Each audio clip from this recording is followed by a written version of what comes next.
En el nombre del Padre, del Hijo, del Espíritu Santo. Amén. Ven, Espíritu Santo, llena los corazones de tus fieles y enciende en ellos el fuego de tu amor. Envía, Señor, tu Espíritu y serán creados, y se renovará la faz de la tierra.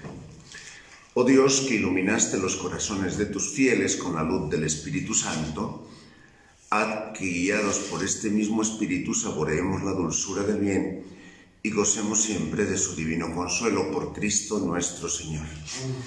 Gloria al Padre, al Hijo y al Espíritu Santo. Como era en el principio y siempre por los siglos de los siglos. Buenos días a todos. Comenzamos una nueva semana, pasado ya el Día de las Madres y situados, no sé si demasiado afinado y acertado, pero al menos lo que nos dice el gobierno de el momento más álgido, más crucial que estamos viviendo en México de la epidemia de COVID-19. Hoy, 12 de mayo, víspera de Nuestra Señora de Fátima, de Cova de Iría, estamos viviendo justamente este momento cúspide, según las indicaciones de las autoridades sanitarias en México.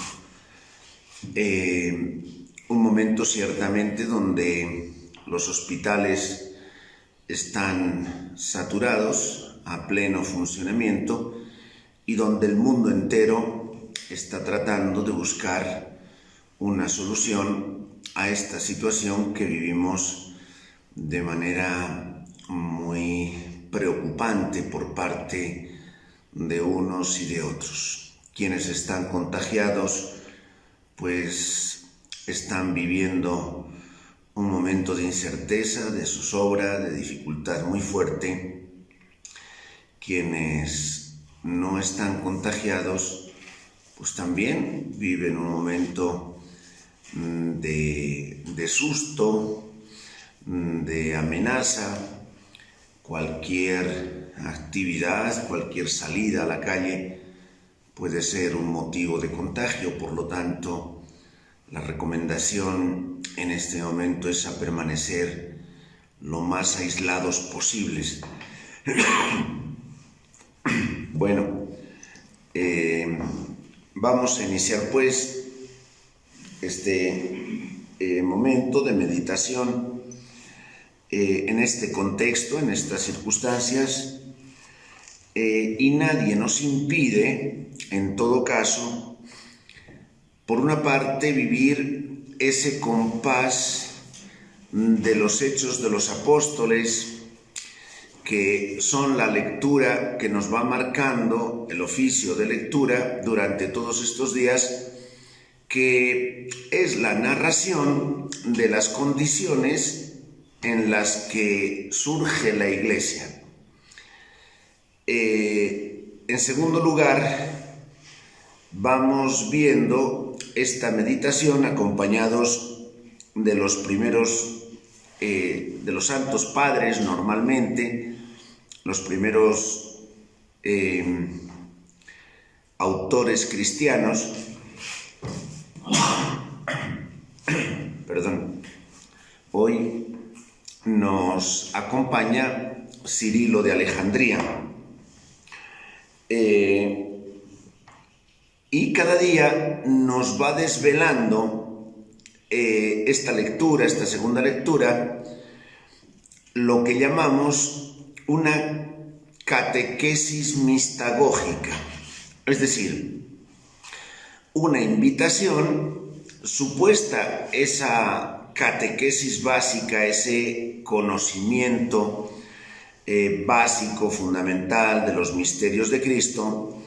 La catequesis mistagógica es esa penetración de vida justamente en los misterios de Dios revelados por Cristo pero revelados de una manera vivencialmente unificadora con su propia vida. Esto no debiéramos olvidarlo nunca, es decir, Dios envuelve nuestra vida, la diviniza, la hace deiforme, eso significa el rescate, nos invita a entrar en su propia vida, naturaleza divina, y nos invita a vivir desde este día presente, todos los días, pero también este día de presente, las grandezas de la vida divina.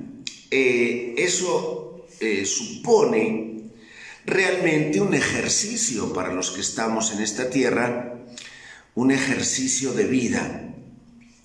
Esto es muy fundamental porque es una actividad. Dios es permanente actividad. Quien piense que Dios es absoluta quietud, absoluto no hacer nada, pues tiene una imagen de Dios muy equivocada. Dios no sería Trinidad, ¿verdad? El Dios cristiano es una permanente acción o una permanente dinámica de amor, en definitiva, que se expresa, por supuesto, en la dinámica también humana. Es decir, el ser humano tiene que estar, por definición, en permanente dinámica. Si no estuviera en permanente dinámica, el ser humano sería un cadáver, incluso en el cuerpo. Y aún un cadáver está en permanente dinámica. Ahí está todo un proceso de descomposición del cadáver que es permanente dinámica. Ya cuando quedan las cenizas, queda algo completamente inanimado, podríamos decir que se vuelve estático. Ya las cenizas, más o menos, permanecen al menos largo tiempo en esa situación de cenizas, ¿no? Pero mientras tanto, el ser humano también en su cuerpo es permanente dinámica, es el signo de lo que realmente el ser humano es en sí, dinámica constante. La tendencia perezosa es a quedar en la estática constante, no moverse o moverse lo menos posible.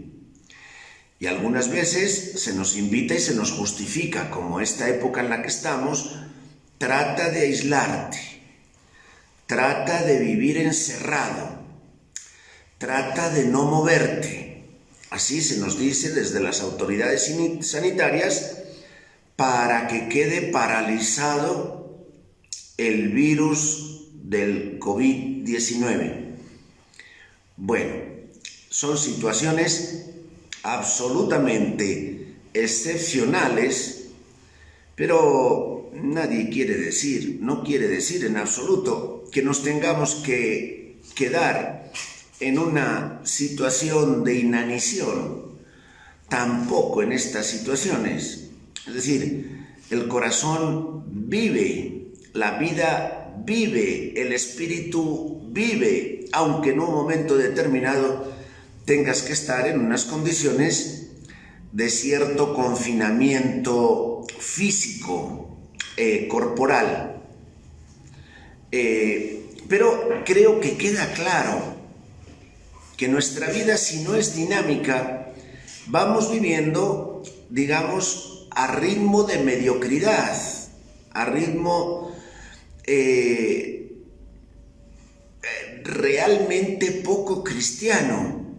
Y a veces queremos darle un poquito culto a los diferentes pecados capitales, pero entre otros, quizá yo personalmente pienso que el más dañino es precisamente el de la pereza. Algunos consideran que la lujuria, otros que la gula. Sí, todos ellos son dañinos y destructivos de la persona, todos los pecados capitales, ¿verdad? Pero el de la pereza es realmente la negación de la propia vida, porque no es dinámica, refleja de Dios. No se refleja la dinámica de Dios, ¿no? Bueno, dentro de esta dinámica estábamos viendo cómo a Pablo los atenienses le llevan al Areópago, y esta es una de las páginas más características, más típicas de los Hechos de los Apóstoles, capítulo 17, versículo 19 en adelante. Los atenienses estaban en este momento, o al menos un buen grupo numeroso, un poquito seducidos o muy seducidos por ese interés cultural, por la cultura, y en concreto dentro de la cultura, pues evidentemente la cultura religiosa es uno de los aspectos siempre más sobresalientes, ¿verdad? Entonces, los atenienses tenían en el Areópago pues prácticamente un altar alusivo a las principales divinidades que en ese momento en la humanidad, o al menos en el ámbito donde se movían, las principales divinidades conocidas. Y Pablo, en el Areópago, pues trata de ubicarse qué expectativa tienen de él. Y según esa expectativa, a ver realmente cómo responde para que puedan comprender lo que... Muchas gracias. Está dando el sol ya a toda su fuerza, y me estaba deslumbrando también el sol a mí. A ver, según la expectativa que las personas tienen, ¿cómo puedo tratar de explicar la verdad de Dios objetiva, pero que sea asequible a las condiciones de pensamiento que están teniendo las personas que me escuchan? Esta siempre debe ser una dinámica de evangelización. Es decir, yo no puedo hablar de cosas tan, digamos, exóticas, que efectivamente no tengan referencia con las expectativas que están teniendo las personas que me escuchan, porque entonces no hay absoluta comprensión.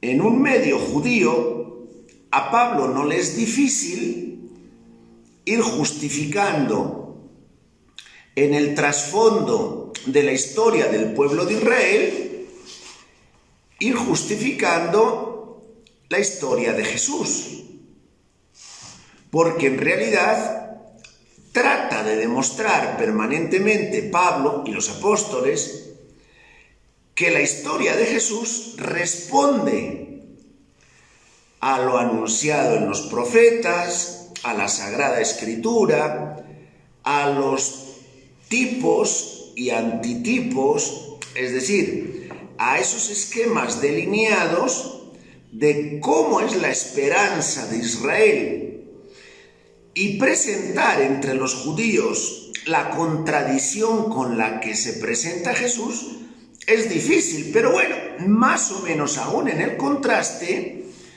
podemos tener un lenguaje que nos aclara. Pero en el caso de los griegos, cuando hablo de Dios, y cuando hablo del Dios cristiano, a ver en qué parámetros explico cuando no hay líneas, categorías de pensamiento que puedan interpretar propiamente el Dios cristiano. En ese texto estamos en este momento reflexionando.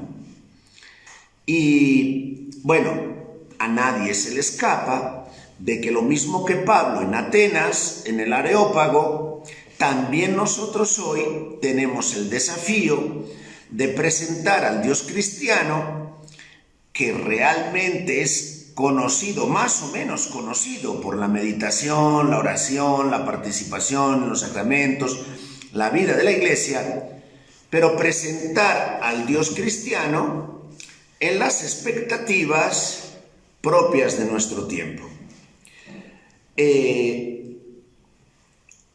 Entonces dice, ¿nos quieres explicar esa nueva doctrina que enseñas y esas cosas tan extrañas que dices?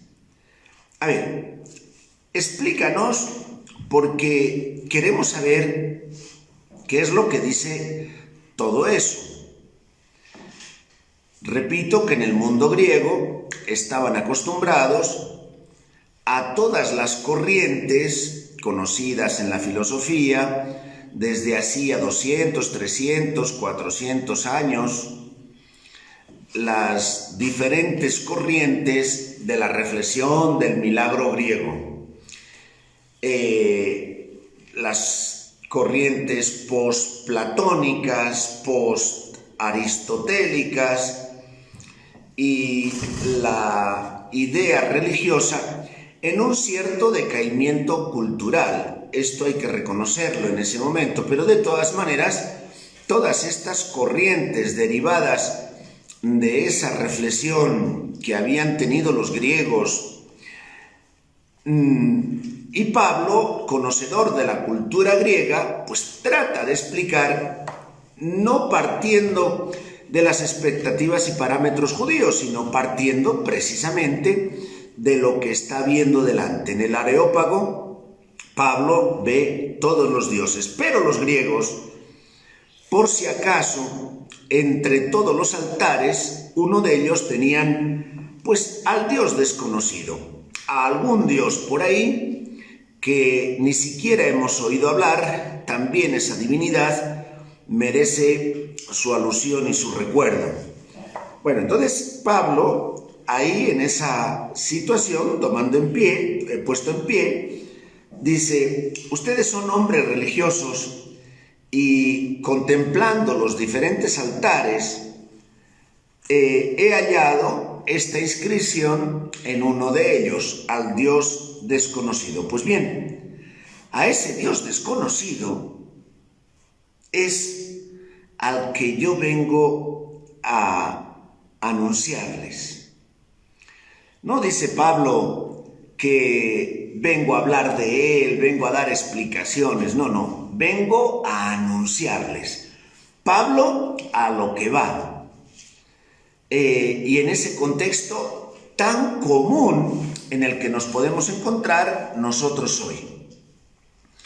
Fíjense la actitud de Pablo. Primera cosa, que nos está invitando a una conversión. Algunos dicen, Padre Miguel Ángel, pero usted no sabe hablar sin estar permanentemente criticando, sin estar permanentemente inquietando. Bueno, soy yo, es Pablo y es cualquiera que quiera anunciar a Cristo, porque no es lo mismo hablar de Cristo que anunciar a Cristo. Si estás anunciando a Cristo, de alguna manera, para uno mismo y para los demás, estás permanentemente provocando en la persona, desde donde vive, y por los signos más o menos ves, y muchas cosas ciertamente no ves, pero estás provocando en la persona una desinstalación y un crecimiento, estás provocando una dinámica. Y si hay personas que son ultra perezosas por naturaleza, permanentemente se sentirán criticadas. Esto es obvio. ¿Por qué? Porque me estás desinstalando, me estás sacando de mi comodidad, de mi pereza, y me estás anunciando. Esto es lo que les pasa a los griegos en este momento. Resulta que Pablo va a anunciarles. Y lo que les dice, mientras es informativo, ok. Entonces empieza Pablo. Fíjense, el Dios que hizo el mundo, hasta ahí sin ningún problema. Ese Dios del cielo y de la tierra, ok. Que no habita en templos. Ya empezamos. Es decir, que no está encerrado donde nosotros quisiéramos encerrarle. Que está más allá de nuestro dominio. ¿Qué está diciendo? Si los hombres son los dueños de los dioses o de la relación con los dioses. Bueno, no habita en templos levantados por los hombres. En este tiempo hay muchas personas que se rasgan las vestiduras y que creen que la religión ha desaparecido. Yo leía un artículo estos días muy divulgado por ahí de que todo este manejo de esta pandemia en realidad es un manejo mundial para acabar con la religión. Yo creo que eso es mucha suposición, es mucha imaginación, la verdad. Que todo el manejo que se está haciendo de la pandemia es para acabar con la religión, para cerrar los templos y para que cuando se vuelva nuevamente a la actividad ordinaria, normal, ya no exista para nada hábito de acudir a los templos. Bueno, si eso fuera así, realmente a la religión cristiana le afectaría muy poquito. El propio Papa Francisco, uno de los lemas característicos de su pontificado es: salgan de los templos. Y Pablo, en el Areópago, dice: Dios no habita en los templos levantados por los hombres. Bueno, no quiere decir que no sea útil en un momento determinado tener templos o espacios como lugares de referencia de la asamblea cristiana y, por lo tanto, lugares de reunión para la oración, para el culto. Bueno, tiene su sentido y tiene su justificación, pero Dios no está reducido a los templos. Y mucho menos está reducido a las sacristías. No es más fiel hoy un sacerdote que efectivamente está todo el día encerrado en el templo. El nivel de relación que ese sacerdote tiene con la sociedad, si se queda encerradito en el templo permanentemente, es un nivel de relación muy mínima. Habrá que ver que nuevas iniciativas y que nuevas dinámicas son necesarias para el contacto con Dios y el contacto con los hombres. El contacto con Dios y el contacto con los hombres. Bueno, Pablo dice: no es el Dios que habita en los templos. Y sin embargo, Dios es el Señor del cielo y de la tierra. Tampoco es servido por manos humanas, como si Dios necesitase algo. Le voy a llevar una ofrenda, le voy a llevar unos frutos de la tierra, como si Dios estuviera necesitando de esa ofrenda de los hombres. Él da a todos la vida, el aliento. Él hizo que todo el linaje humano, proveniente de un solo hombre, poblase la faz de la tierra. Y Él fijó a cada nación las épocas de su historia y los confines de su territorio. Todo ello con el fin de que todos buscasen a Dios y al menos a tientas lo hallasen. Porque ciertamente no está lejos de nosotros, pues en Él vivimos, nos movemos y existimos. Esta frase procedente del mundo filosófico griego, pero desde luego también define perfectamente la existencia de Dios frente a la persona, ¿no? En Dios vivimos, nos movemos y existimos. Se nos olvida con frecuencia que vivo en Dios, que vivo en su amor y en su dinámica, me obligaría permanentemente a salir de mí mismo y a estar en esa permanente búsqueda novedosa de acoplar mi vida a la vida de Dios, mis sentimientos a los sentimientos de Dios, mi respirar al respirar de Dios. Y no estaría a veces presa de mis propias emociones, de mis propios disgustos, de mis propias desilusiones, de los traumas que yo tengo desde niño, de las cosas que me han dicho, de tantas cosas. Estaría pendiente de Dios. Y cuando una persona está pendiente de Dios, tiene una novedad permanente de vida en las circunstancias en las que quieras poner a la persona, porque en mexicano decimos, el que es perico en todas partes es verde, ¿verdad? No sé si es el que es perico, pero en todas partes es verde. Es decir, quien está en Dios, está en Dios. Y también solemos decir en el lenguaje común, aquí y en China. Aquí y en China. Hoy que China se nos ha hecho mucho más cercana. Bien, entonces en Él nos movemos, vivimos, nos movemos y existimos. O existimos, nos movemos y somos.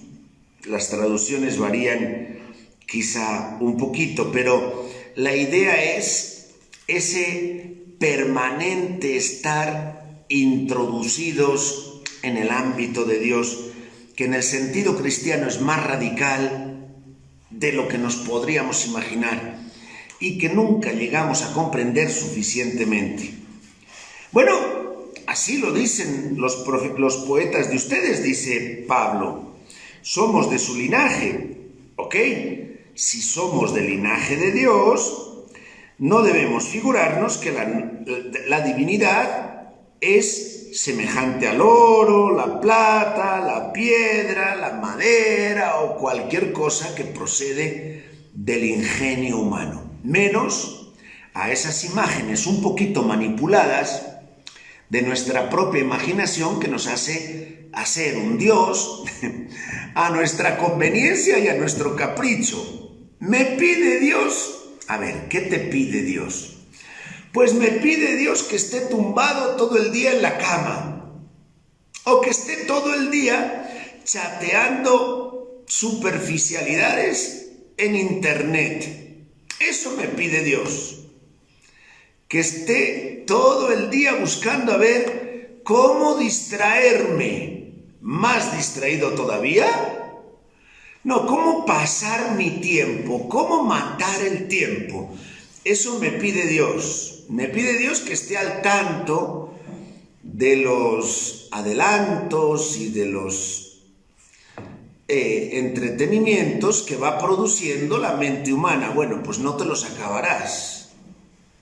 hay algunas agencias de curiosidades cinematográficas que tendrás en cualquiera de los signos que te imagines para ir pasando una vida, y cada vez que te metas más te darás cuenta de que estás moviéndote sencillamente en una esquinita de lo que se produce.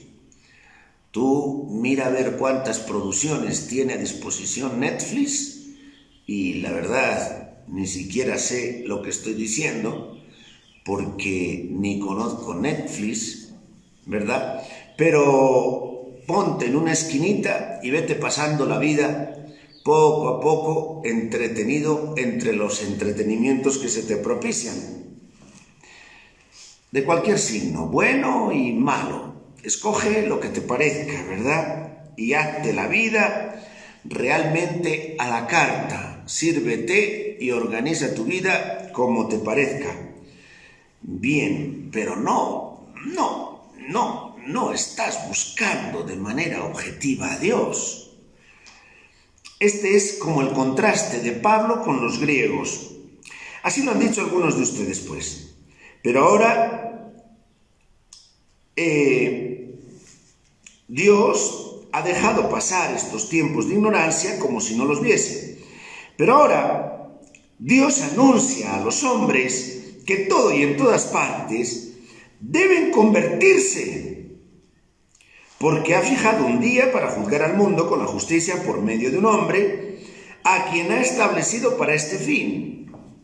Aquí empieza el problema fuerte. Hasta aquí los griegos de todas maneras les era aceptable, aun aunque supone contraste, y comprendían que efectivamente la divinidad debe ser, como decía Pablo. Este hombre está diciendo, a pesar de todo, cosas sensatas. Pero aquí empieza el problema, porque Pablo hace referencia a un hombre a quien Dios ha establecido para juzgar, es decir, para dar criterio a la humanidad. Y ese hombre resulta que para Pablo es Dios. Este es el problema. ¿En qué quedamos? ¿Es un hombre o es Dios? Bueno, y no solo eso, sino que como es Dios, ese hombre ha resucitado de entre los muertos. Este tema o este punto de que un hombre resucitado es Dios, resurrección,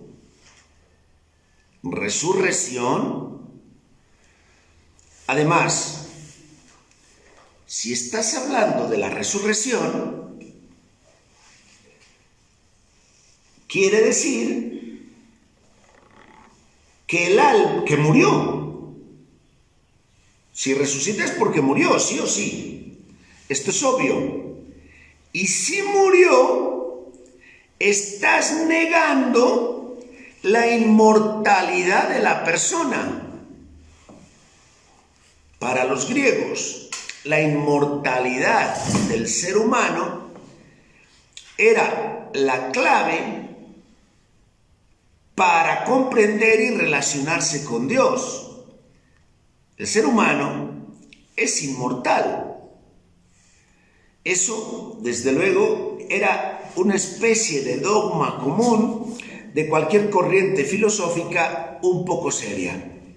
Y Pablo llega a decir que es que no, que es que resucitó un hombre y ese hombre era Dios. Luego quiere decir que Dios es mortal porque murió y entonces resucitó. ¡Uy, Pablo! Cuando oyeron lo de la resurrección de los muertos, algunos se echaron a reír. este es un papanatas que no sabe lo que dice, o está loco. No, en todo caso, o es un ignorante o es un loco. ¿De qué estamos hablando? ¿Cómo se nos pone a hablar de la resurrección de los muertos o se nos pone a hablar de la resurrección de ese tal Jesús, de ese hombre? Mira, no nos hagas perder el tiempo, ya vendremos otro día a escucharte. Eso es una manera como de decirle, bueno, adiós, ¿verdad? Entonces Pablo salió de entre ellos. No obstante, algunos con un corazón realmente muy limpio y con una finura para poder captar qué es lo que Pablo quiere decir o dice, algunos se adhirieron a la doctrina y abrazaron la fe. Entre ellos estaban un tal Dionisio Areopagita, griego, Dionisio, Dionisos, el dios del vino, es el nombre de Dionisio, ¿verdad? Areopagita, pues porque se supone que estaba en el Areópago, más o menos, quizá estaba cuidando. Y una mujer llamada Damaris y algunos más. Pero poco éxito tuvo Pablo en este discurso con los griegos para explicar en el Nuevo Testamento que la predicación al mundo griego no es fácil. Bueno, en el trasfondo de lo que digo, creo que cada uno de ustedes en este momento está sospechando lo difícil que es el tener hoy un corazón abierto, sencillo y estar en condiciones de escuchar realmente esa novedosa figura de Dios que en Cristo viene hoy a ganar nuestra vida y a que vivamos y planteemos este día, esta vida, de manera absolutamente novedosa en Él. En Él nos movemos, en Él existimos y en Él somos. Vive en Él. Punto siguiente. Voy a hacerlo un poquito más rápido y tengamos en el trasfondo la primera parte del capítulo 15 de San Juan, Juan 15. La vid y los sarmientos. El Señor, queriendo enseñarnos la necesidad que tenemos de estar unidos a Él por el amor y el gran provecho que nos proviene de esta unión, se da a sí mismo el nombre de vid. San Cirilo nos habla también, obvio, en lenguaje griego, pero en realidad está explicando, está partiendo de este lenguaje bíblico del propio Jesús, de este lenguaje judío, semita, del propio Jesús, y entonces quizá nos es un poquito más fácil sintonizar que esa predicación de Pablo exclusivamente metiéndose en el mundo griego, ¿verdad? Bueno, dice San Cirilo, él mismo se da el nombre de vid y llama sarmientos a los que están injertados y como introducidos en él, y han sido hechos ya partícipes de su misma naturaleza por la comunicación del Espíritu Santo, ya que el Espíritu Santo es quien nos une en él. ¿Ven? San Cirilo está hablando de la vid, los sarmientos, profundamente y totalmente injertados, de tal manera que por los sarmientos corre la misma savia que por la vid, y por lo tanto hemos sido hechos partícipes de su mismo espíritu, de su misma savia, de su misma vida, que es la savia que corre por los sarmientos, provocando el fruto propio de la vid, es decir, el fruto propio de Dios. Y esta es una imagen que de la misma manera nos debiera hacer comprender cómo me vivo yo durante el día de hoy. Es decir, me vivo ajeno, viviendo mi propia vida. Realmente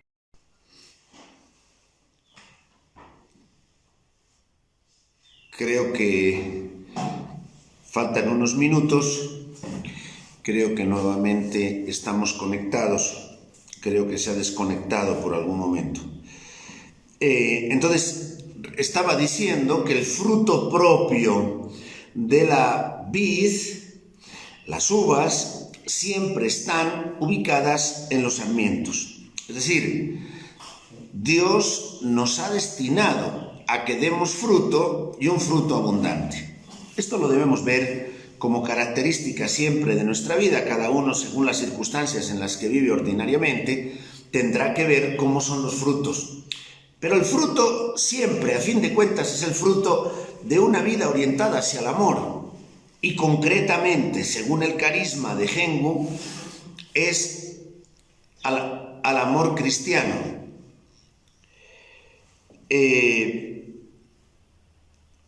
La adhesión de los que se allegan a la vid es una adhesión de voluntad y de propósito. La unión de la vid con nosotros es una adhesión de afecto y de naturaleza. Movidos por nuestro buen propósito, nos allegamos a Cristo por la fe y así convertidos en linaje suyo, al obtener de él la dignidad de la adopción filial, en efecto, quien se une al Señor es un espíritu con él. Del mismo modo que el apóstol en otro lugar de la Escritura da al Señor el nombre de base y fundamento, ya que todos somos edificados y llamados a ser piedras vivas, va diciendo Pablo, y espirituales, formando un sacerdocio sagrado, morada de Dios en el Espíritu.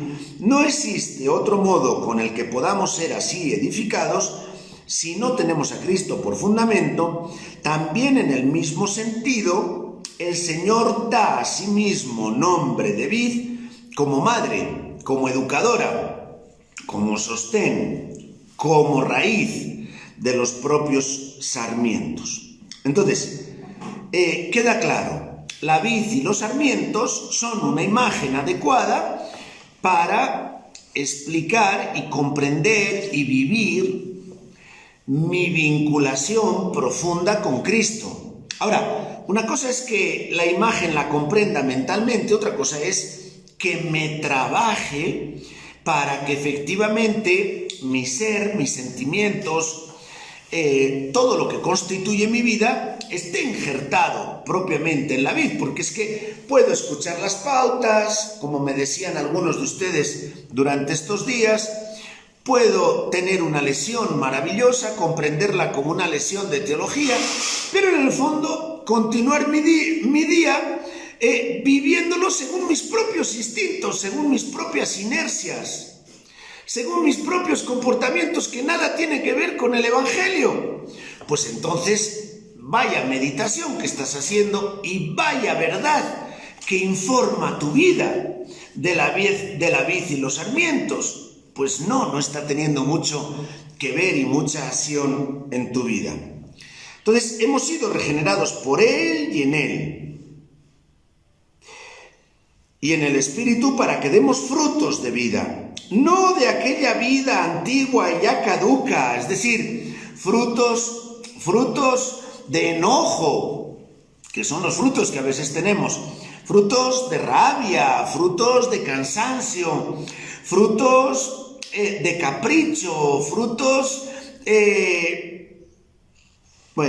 sino los frutos de la vida nueva, que es la novedad del amor. Nuestra permanencia en este nuevo ser depende de que estemos injertados en él, de que permanezcamos tenazmente adheridos al mandamiento nuevo que se nos ha dado, y nos toca a nosotros conservar con solicitud este título de nobleza, no permitiendo que el espíritu que habita en nosotros quede contradicho, quede contristado, ni lo más mínimo, ya que por él habita Dios en nosotros.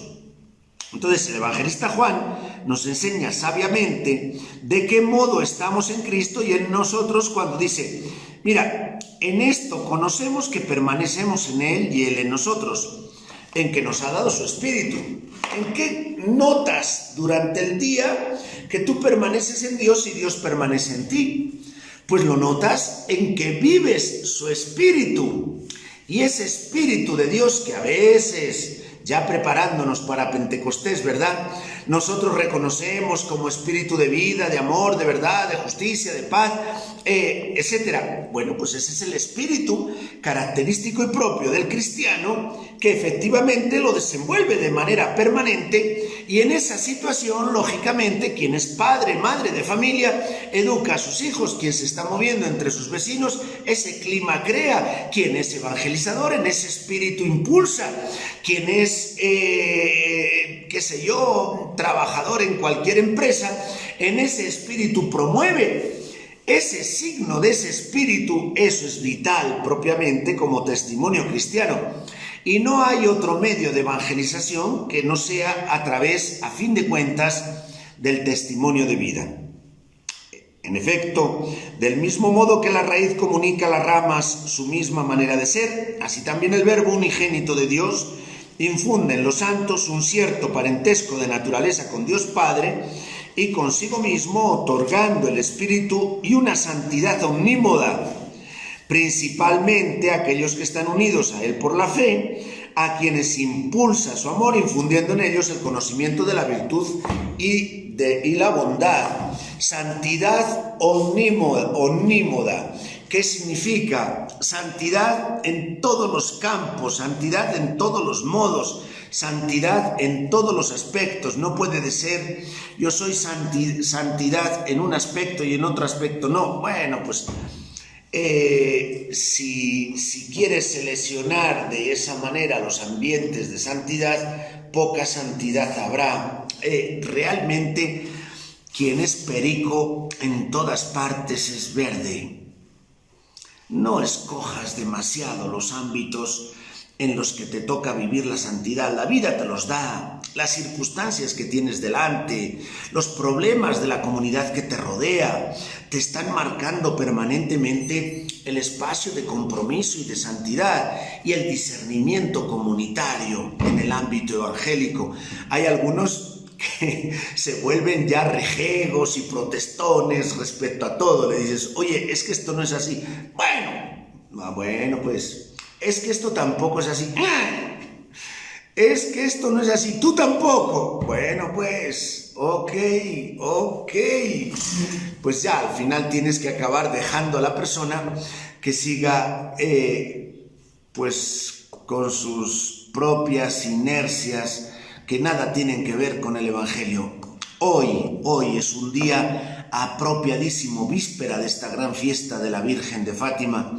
Hoy es un día muy grande para entrar en estos caminos de santidad, para pedirle a Dios la gracia y la luz de la conversión, para estar efectivamente en este deseo profundo de ser sarmientos y de ser, por lo tanto, solidariamente vida en una vida unida a la vid. Que así sea.